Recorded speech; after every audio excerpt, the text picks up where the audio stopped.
Hello everybody, this is Overboy, and I'm going to be doing my review for the 2018 movie, Halloween. The movie is directed by David Gordon Green, and written by Jeff Radley, Danny McBride, and David Gordon Green, and this movie takes place 40 years after the events of the original 1978 Halloween movie. It retcons all of the sequels and everything, and it's just a direct sequel to the first Halloween movie. And in this movie, Laurie Strode has been preparing for a confrontation with Michael Myers ever since that night, and everything. And when he breaks out he's being transferred to a different mental hospital, but he breaks out on the transfer there, while he's on the ride there and everything, and escapes, and he returns to Haddonfield, and of course he kills a lot of people along the way and goes after Laurie again. But this is a really good movie. It's a great sequel to the original movie and everything. I've really enjoyed this movie a lot. And the cast is all really great in it. Jamie Lee Curtis is once again great as Laurie Strode, and in fact I think this might even be her best performance as Laurie. I just absolutely think she's wonderful in this movie. But the movie picks up with like these two people who are doing a podcast, and they go to the mental hospital where Michael was at, and they're trying to talk to him and everything. He won't, of course, talk to him and everything. And they're played by Jefferson Hall, who plays Aaron, and Rhiannon Reese, who plays Dana, and everything. And they're pretty good characters. They actually get killed at the end of the first act of the movie, where or actually it's more like the beginning of the second act, but they get killed by Michael, who is they're like at a gas station and everything, and he kills them in this bathroom and everything. It's pretty brutal kill. He like overkills Aaron, like he smashes his face into the stall and the wall and pretty much anything he can smash his face into. It's pretty brutal. And then Dana's kill is pretty brutal too.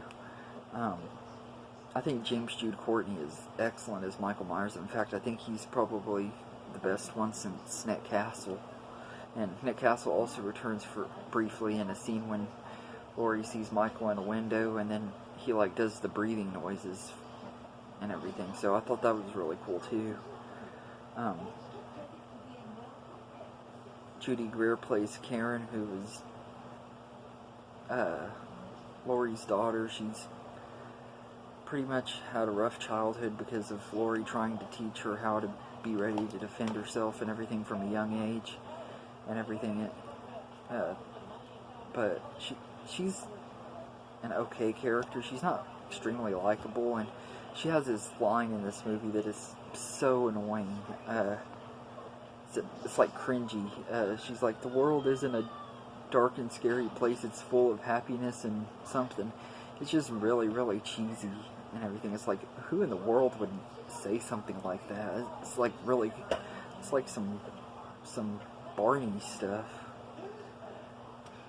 But it's really cheesy. And Maddie Shack plays Allison, who is Laurie's granddaughter, and I actually really liked her a lot. I thought she did a really good job playing her and everything. I thought she was a pretty interesting character. Some of her friends are likable and some of them aren't. They're not quite as good as Laurie's friends from the original movie, but some of them are still pretty cool. Virginia Gardner plays Vicky, who is her best friend, and she's the one that's babysitting and can't go to the Halloween dance and everything because of that. But I think she does a pretty good job too, and I like the kid that she's babysitting, named Julian. He's absolutely hilarious and everything. He cracks me up the way he talks and everything. But the kid who plays him is really hilarious. Will Patton plays Deputy Hawkins, who is this who is the guy who arrested Michael Myers on that night in 1978 and everything, and he's trying to help Laurie hunt him down and everything. He does a pretty good job too.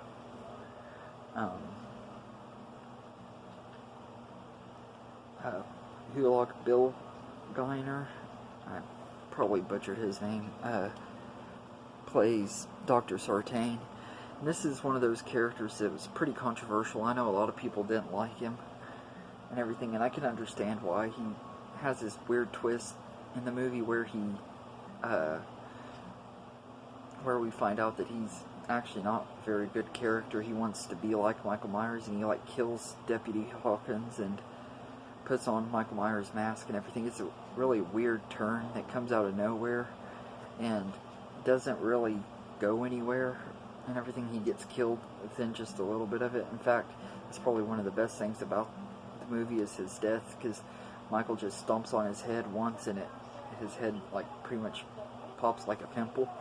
And that's a pretty brutal death, but it was one of the most awesome ones in the series, and probably my favorite death in the whole scene. And then Miles Robbins plays Dave, who is Allison's boyfriend. Now, I don't really care too much for him, which if you see the movie, you can see why. He's kind of a jerk and everything. He seems all cool and stuff, but he kind of has a fakeness to him as well and everything, and I don't really like him and everything. But in fact, he's the son of the guy that, of one of the kids that was bullying Tommy Doyle in the first Halloween movie. But I think he's an okay character, but I don't really care too much for him. Drew Scheid plays Oscar, who is Dave's best friend that has a crush on Allison, and he tries to hit on her and stuff like that. I think he kisses her or something. It's pretty much like the pathetic, like Ducky, for instance, from Pretty in Pink. He's like the best friend that wants to be with the girl and everything. He's okay. He was mainly there to get killed, and his death was pretty cool too. He's like in this yard with this light, motion sensor light and everything, and Michael's stalking him, and he like kills him on this fence thing. It's a pretty cool kill.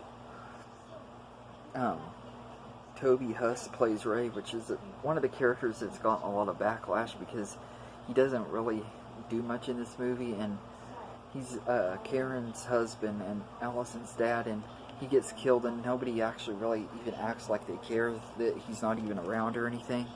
Of course, at the time, maybe they weren't thinking and everything. Maybe they weren't thinking because, of course, they have a killer after them. But he just is. He's kind of there for comic relief and everything. And most of his jokes aren't that funny. Although I do think that the peanut butter on my penis part that a lot of people were mad about, I thought that was actually kind of funny and everything. I don't think it fit into this movie, but I still thought it was funny and everything, because it didn't really make any sense. And then a few minutes later, he's like, I gotta go wipe the peanut butter off my hand and everything. I was like, dude, you just said you had it on your penis. Does that mean you've been whacking it or something? It just, you could tell that Danny McBride helped write this movie in that scene and everything. I thought it was humorous, but it didn't fit into this movie, though. I can understand why people got mad about it, but I thought it was more funny than offensive.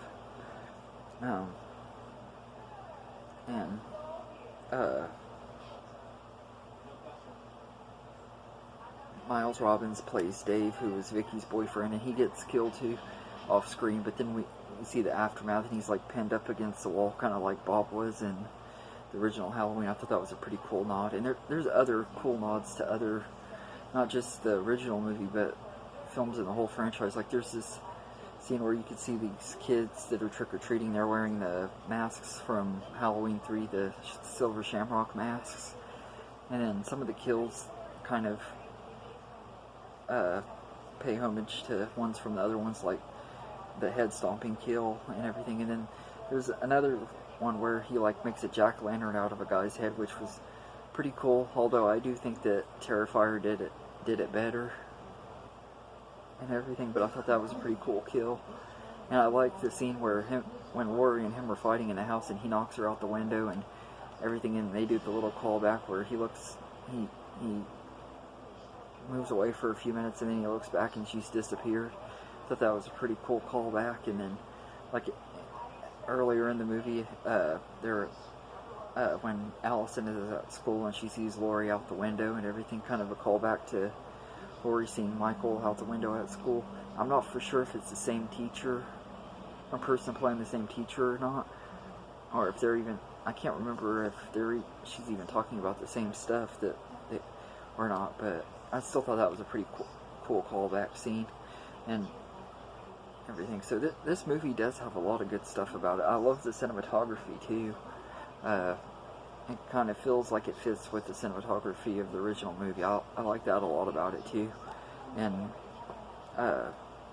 the score, I think, is one of the best in the franchise. Probably, maybe even my second favorite. It's John Carpenter returned to do the score with his son Cody Carpenter and Daniel Davies. I thought that they did a really good job on that. The score was really good and everything. This is just a really good movie. I can't wait to see Halloween Kills and Halloween Ends. I'm excited to see both of those and everything.